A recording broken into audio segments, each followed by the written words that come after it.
Como ya he dicho en otras ocasiones, no me puedo considerar un experto, ni siquiera un entendido en anime. Estoy poco iniciado en las grandes obras y solo he caído en las redes de lo más mainstream de lo mainstream, pero por alguna razón u por otra, siempre me veo siguiendo una o dos series, alguna de forma habitual y otras de forma más esporádica, para ponerme al día con lo que está de moda entre la chavalada y esas cosas. Pero por supuesto, con estas altas expectativas y este poco conocimiento, siempre acabo esperando cosas que no son, mayormente por mi culpa, y muchas de las veces acabo desilusionado pensando que podía haber dedicado el tiempo a ver otra cosa. Con esto quiero decir que los animes de los que voy a hablar a continuación no tienen por qué ser malas obras per se, aunque algunas sí lo sean, sino que más bien no han cumplido o en algunos casos no están cumpliendo mis expectativas puestas en ellos en este 2018. Sé que esto se separa mucho de mi repertorio habitual y así me saca un poco de mi zona de confort. Las series no van a ser exclusivamente estrenos de este año, pero yo las he visto a lo largo de este 2018 y quería que este vídeo de final de año fuese algo diferente de lo usual. Con esto y deseando un fantástico 2019 a todos y cada uno de vosotros, vamos a por ello.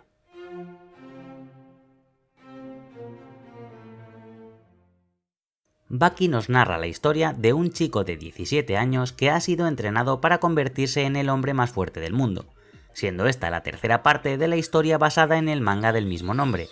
Continúa la historia cuando 5 criminales internacionales llegan a Tokio buscando al campeón del bajo mundo, y aquí es donde Baki y sus antiguos adversarios tendrán que enfrentarse a estos despiadados asesinos sin reglas y fuera de un ring. En una historia con el nombre del protagonista, esperaba evidentemente una trama que se centrase más en este, y no tanto en buscar cualquier excusa básica para que hombres sobredimensionados se partan unos dientes que parece no paran de volverles a crecer, con personajes que no quieren quedarse muertos, mientras que el protagonista se embarca en una historia de amor que no le interesa a nadie. No he seguido ni el manga ni el anime originales, pero creo que esperaba algo de coherencia en la narrativa. La animación se podría calificar como inestable al menos. En algunas ocasiones tiene partes impresionantemente animadas, seguidas de peleas de CGI que no respetan ni los diseños ni las dimensiones de los personajes. Y hacia el final prepara más su historia para una continuación, cerrando apresuradamente las tramas que intenta, fallidamente en mi opinión, lanzar a la cara del espectador sin lógica alguna detrás. Hace promesas de cheques que después no puede pagar, presentando lo que podría ser una historia moderadamente interesante y matándola poco a poco, resultando más en una especie de puente forzado entre la historia anterior y un futuro desenlace más épico. Goblin Slayer es una historia sobre un mundo de fantasía donde los aventureros, parte de un gremio, dedican su vida a cazar monstruos e ir subiendo de rango para alcanzar la gloria enfrentándose a las fuerzas del mal, mientras que nuestro protagonista, un curtido aventurero de rango plata, tiene otro objetivo: cazar goblins. Unos monstruos de nivel bajo que su mera mención provoca la risa, pero para nuestro protagonista son una amenaza mucho más real de lo que sus compañeros creen. La presentación de la historia, el personaje principal, una trama que en apariencia intenta hacer una reflexión más madura sobre la responsabilidad y cómo los trabajos de baja calificación suelen ser los más importantes y más desatendidos, la baja percepción por las amenazas en apariencia más insignificantes, y todo queda en nada. Mucho fanservice, personajes genéricos y una nula apreciación por los temas que tratan las novelas cortas originales. Además, la animación va decayendo en calidad a marchas forzadas según van avanzando los capítulos. La premisa me interesaba mucho en principio, por eso me decidí a leer el manga original, y es cierto que ya tiene la mayoría de los defectos que mantiene el anime, pero estos se ven tremendamente acentuados al desaparecer por completo todo el carácter de la historia del conflicto interno del personaje, y basando casi absolutamente la premisa en la imagen de fanservice barato que es lo primero que resalta de la serie. Es casi igual, pero en ese casi que le falta se ha perdido toda la esencia que hace al original algo a tener al menos en cuenta.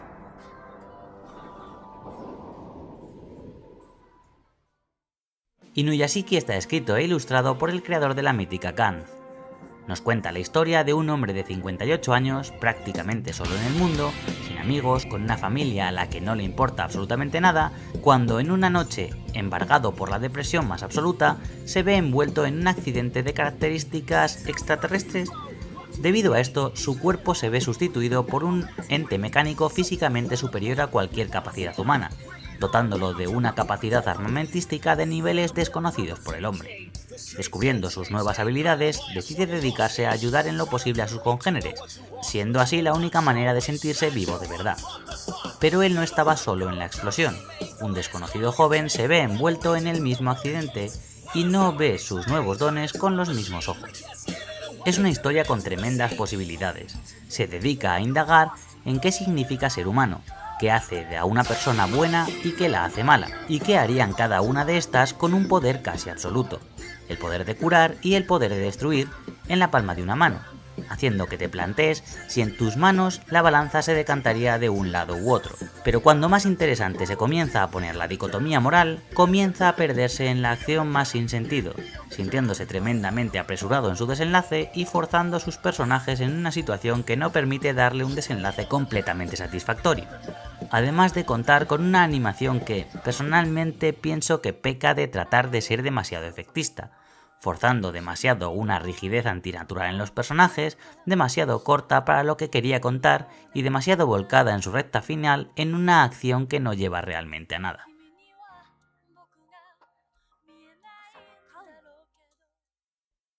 Boruto es la continuación directa, a través de la historia de su hijo, del ninja más famoso del manga moderno. Naruto ha sido una serie que me ha acompañado durante toda mi adolescencia. He seguido el manga desde principios de siglo y he visto cómo el anime se transformaba desde una de las mejores adaptaciones que se habían hecho nunca, poco a poco a una de las aberraciones más dolorosas para explotarle una franquicia hasta su última gota de originalidad, cambiando incluso la evolución de los personajes para estirar todo lo posible la gallina de los huevos de oro. Lo peor es que parece que con Boruto la tendencia se ha disparado. Siguiendo caminos completamente opuestos, el manga y el anime cuentan historias que son anecdóticamente similares, ofreciendo experiencias antagónicamente opuestas. Mientras que una es una fantasía adolescente, la otra se aferra a una idea de narración infantil que había dejado décadas atrás. Es una pena que un producto con una calidad visual de la altura de lo mejorcito que se puede hacer en este mundillo quede relegado a un puesto de serial para explotar el merchandising, de una franquicia que debería haber sido recordada como una de las más grandes de la historia, y no ser relegada a un chiste y un meme por la cantidad infinita de basura añadida para poder estirar la historia unos cientos de capítulos más. Es duro ver cómo envenenan tu infancia solo para ganar algo más de dinero.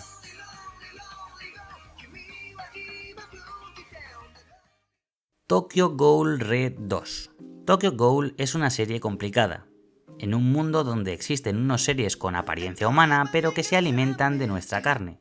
Aquí nos cuenta la historia de Kaneki Ken, un joven que tras ser atacado por uno de estos seres, para poder salvar la vida le es implantado parte de uno de estos entes antropófagos, dando así pie a una especie de híbrido medio humano, medio ghoul. De esto han pasado 2 años, y en este tiempo un grupo de lucha contra estas criaturas denominado CCG va tomando poco a poco cada vez más control sobre la sociedad para poder dar protección a la población. La primera parte contaba la historia de esta secuela donde un Kaneki sin memoria era integrado dentro de este cuerpo de seguridad y asignado como líder de una división formada de otros chicos híbridos como él. Esta parte ya lo suficientemente complicada de entender de por sí misma. Cambiando el paradigma de los personajes y enseñándonos el punto de vista de las autoridades en vez del de los Ghoul de la primera parte, con uno de los recursos más baratos del librillo, el tan socorrido recurso de la amnesia temporal. Pero en esta segunda temporada ya se les ha ido de madre. Con cero coherencia narrativa, solo han animado las partes que han considerado más atrayentes de la historia original, haciendo una completamente inconexa sucesión de capítulos resumen constante, incomprensible para todo aquel que no ha leído la obra original en papel, con fans que están tremendamente ofendidos con la completa apatía con la que se ha llevado a la pantalla la historia, con una animación que no destaca absolutamente en nada, ha dejado completamente tirados a los que, como yo, estábamos moderadamente conformes con la historia inicial de Kaneki-kun.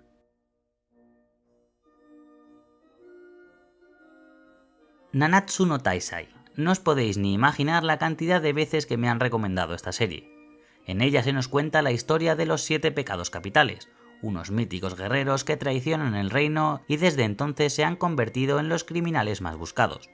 pero años después, la princesa necesita buscar su ayuda para detener el levantamiento de los caballeros sagrados, antiguos defensores del reino que pretenden derrocar el régimen establecido y hacerse con el poder. Para ello se topa con Meliodas, antiguo líder de los pecados y actual regente de una taberna afincada en el lomo de un puerco gigante, que estará más que dispuesto a manosear y de paso ayudar a la princesa en su búsqueda de los criminales miembros de su grupo para rescatar el rey y restaurar la paz en el reino. ¿Habéis oído el resumen? Pues olvidaos completamente de esto. El argumento de la serie cambia constantemente sin ningún sentido. Tan pronto salen personajes nuevos como desaparecen de la trama sin haber aportado absolutamente nada a esta.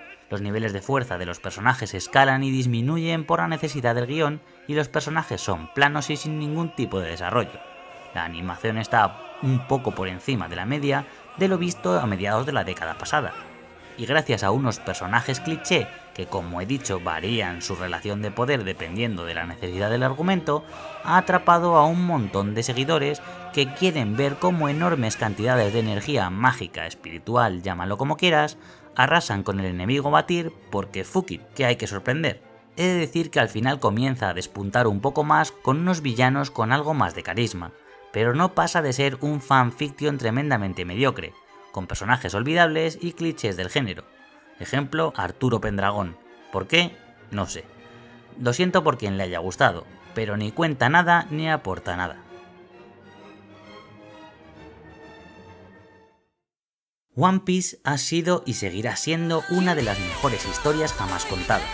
La obra de piratería de Eiichiro Oda es más que una institución, publicándose desde finales de los 90 y siendo una de las historias más complejas y más cargadas de emociones que nunca se han escrito en ningún medio. Su abrumadora cantidad de capítulos solo hace destacar la magnitud de esta increíble obra dentro del manga, y me gustaría recalcar el dentro del manga, porque lo que le están haciendo a esta magnífica obra no es de recibo. Cada año la animación empeora a pasos agigantados. Sé que en gran medida se suele solventar más tarde, en parte, en las ediciones para venta en DVD o formatos parecidos, y que los estrechos márgenes de tiempo y dinero de una serie semanal fuerzan a algunos sacrificios. Pero es obvio que la figura de referencia de esta magnífica obra en el futuro será el anime, y no el manga. Y que algo que destroza por completo tanto el ritmo como la calidad de la obra original quede para la posteridad es una pena.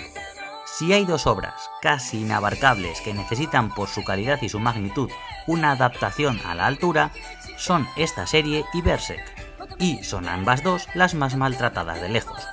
Se rumorea que en Estados Unidos llevan tiempo preparando una adaptación de la serie en imagen real, y esto da tanto miedo como esperanza. Puede que sea una porquería insufrible bañada del puritanismo del que rezuma la cultura americana, o que realmente entiendan los complejos personajes y las intensas tramas de esta historia. El tiempo dirá. Lo que es seguro es que esta adaptación al anime está transformando algo precioso en algo que en el futuro nadie pueda ni siquiera soportar.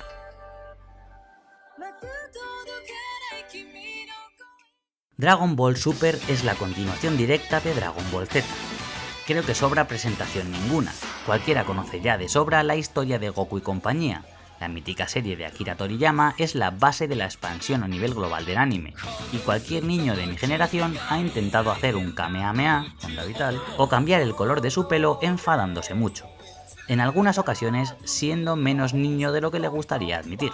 Contando con el autor original en el proyecto y con el éxito automático que supone cualquier cosa que tenga que ver con la franquicia, sabiendo de antemano las limitaciones de guión de una historia de gente que se pega muy fuerte y grita mucho, nadie esperaba ver nada revolucionario.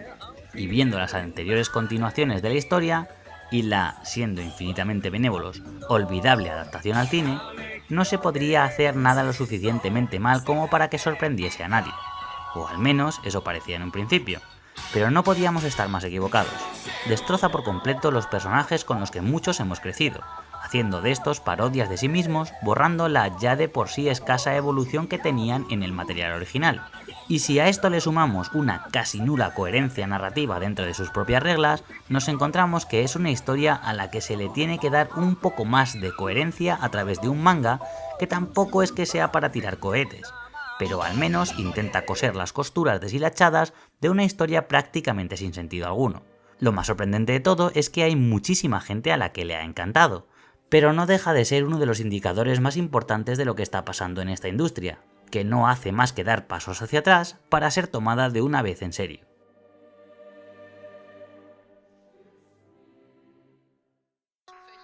Deadman Wonderland, para que veáis lo poco que me impactó esta inacabada serie que escribiendo el guión me había olvidado completamente de ella. No lo veáis. Punto.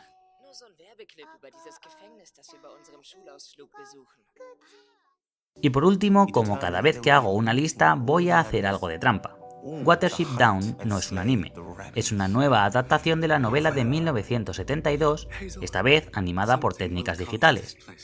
En esta historia, desde la perspectiva de un grupo de conejos, se nos mostraba un relato que está quizá más vigente a día de hoy que cuando se escribió.